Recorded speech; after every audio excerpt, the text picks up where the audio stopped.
Hi folks, over the last couple days I've been gathering my Commodore 64 stuff up I've had in storage probably since the late 80s sometime. I don't really remember how far back I packaged this up and put it in storage.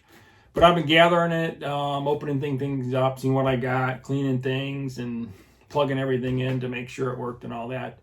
But back in 1982, a friend of mine, I think it was the mid 82 that Commodore 64 came out, but he purchased one of these. I was a junior in high school and he was a freshman. He was like a computer geek and I was mainly like into the games and things like that. But he purchased one of these and the 1541 hard drive like this.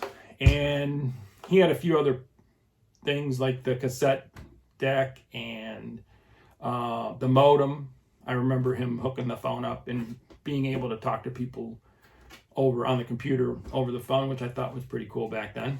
But you know, we got into this heavily into the games and all that kind of stuff, and probably for a few years. I know I didn't purchase my Commodore 64 here probably till 83, maybe 84. I don't really remember the year.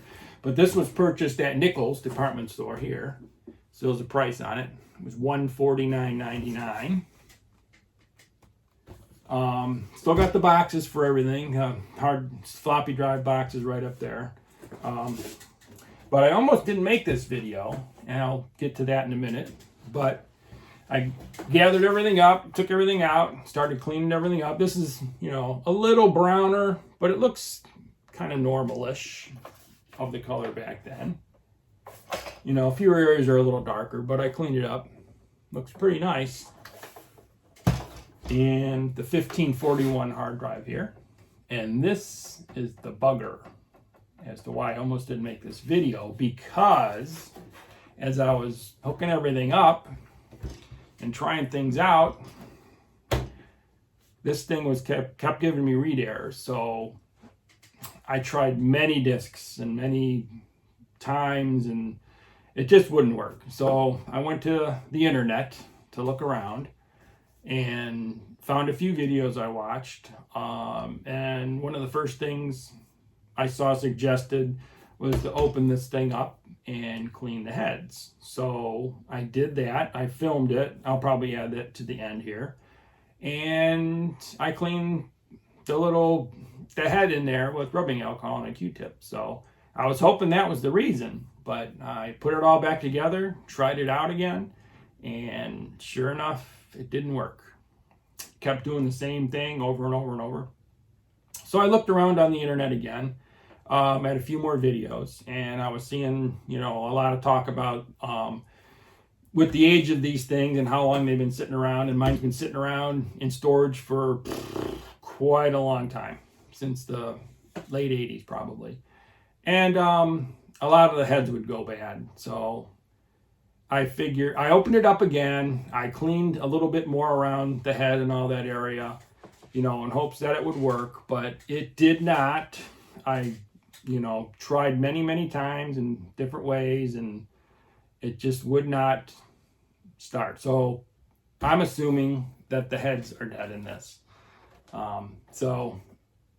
And from what I've seen online, that you can't really buy them. You can only kind of replace them with another drive like this or something similar that has a similar head to it. I seen a guy replace it and it worked, but I'm not that computer savvy, so you know, this is probably no good for me anymore. Unless somebody out there has a suggestion, I'll take suggestions, you know, I don't know. But I've accumulated a lot of discs, floppies. I got a couple of these worth. Mainly games. There's a few programs. I was mainly into the games though. Got this little thing. This isn't too full, but I thought it was cool looking. And you guys remember bonus discs. And the little contraption here to make a single-sided floppy disk, a double-sided floppy disk. You put it in there, push this down, stamps the other side out, notches it like that, I'm sure you know about that, if you know about computers and floppy disks. But I was disappointed. I was really disappointed. I wanted to get this to work. I wanted to see it on the television. I know I can emulate games on the computer and all that stuff. It's not the same, but now that I don't have this hard drive working, that's probably going to be my main thing to do, unfortunately. But I'll keep all this, and I don't know, someday maybe something will come of it. I'll keep all the floppies and all this stuff. I mean, they've been in this storage this long now, so why just throw them out now?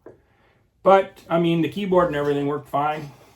You know, just wish I had the floppy drive working. So that's why I almost didn't post this video, but I wanted to post it there because it is something I have in my collection, and I've had, you know, growing up, and I'm trying to make a video of each console and thing like that I've had and post it to YouTube. And I think I packaged this up probably in the late 80s. I mean, when I got I've had the Atari and the ColecoVision, and once I got the NES, I think in 1985, I think it was, and I was really getting into collecting for that, the Commodore 60, and my friend moved away, so we weren't much into that anymore. I sort of got the Commodore 64 off to the side and was getting more into the NES and then the Super Nintendo and Sega, Genesis, and things like that. So this kind of went off to the side, and I packaged it up and just put it in the closet, and it's been there ever since. So that's my Commodore 64 story. I'll post a video of me opening it up and cleaning it, and at the end here, and a couple pictures I took of the stuff I have, and post it to YouTube. So that's my story. Appreciate you guys watching out there. Give it a like. Subscribe if you're not. I'm getting close to 1,000. Not close enough, but every like and subscription helps. I appreciate it. So I'll get going on this video, and I'm not sure what my next video will be, so keep an eye out for that, and we'll see you on the next one. Thanks. All right, I got my Commodore 1541 disk drive here, and I was trying it out, and it wasn't reading any of my disks. So I looked around on YouTube, and one of the first things they say to do to try to fix this is to open it up and clean the heads with some alcohol, rubbing alcohol. So I'm going to open this up, give it a shot, and see if it works. Let's go. Got 4 screws here. Sounds easy enough. Looks easy enough from the videos.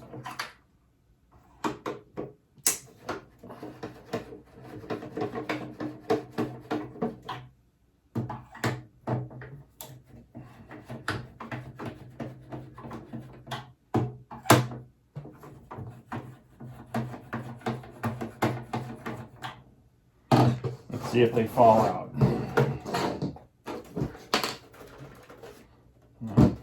One did. Of course, just one.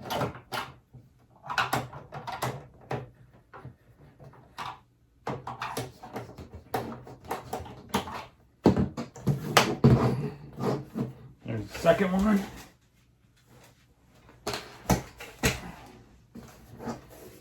Come on, 2 more.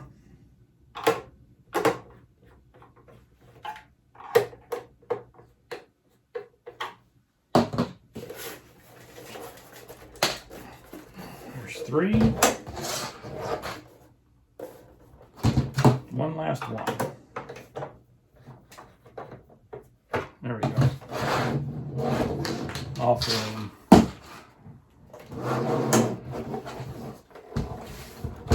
Oh no, I could see that in there, yeah. So that was easy enough. I gotta take this off now, wow.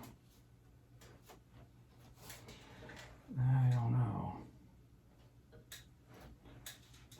That's not going to take that all off. It didn't look like this in the videos. Unless I just take those off for the top. Maybe that'll work. Is that gonna work? Looks like I gotta take these two side ones off here. And that might be it. These have lock washers on it.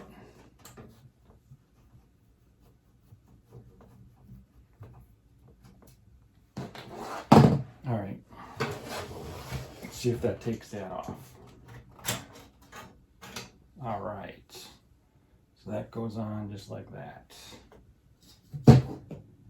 All right. Now there's the heads in there. Heads are right in there. It's a little white square. I'm going to rub with a Q-tip and some alcohol. And hopefully that'll take care of it. It does look pretty dirty. It's been sitting in this box for years and years.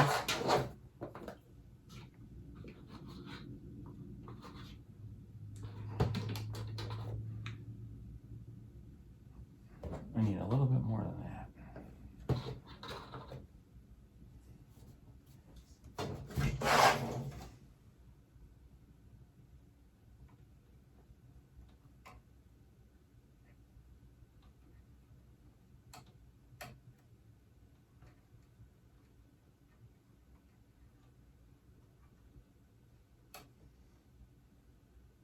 Yeah, it's a little dirty.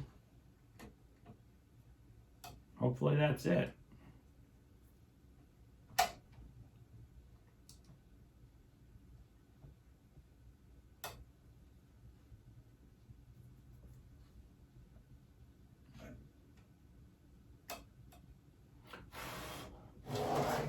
All right. So we'll put this back together and I'll try it out and see if that was a problem. So stay tuned.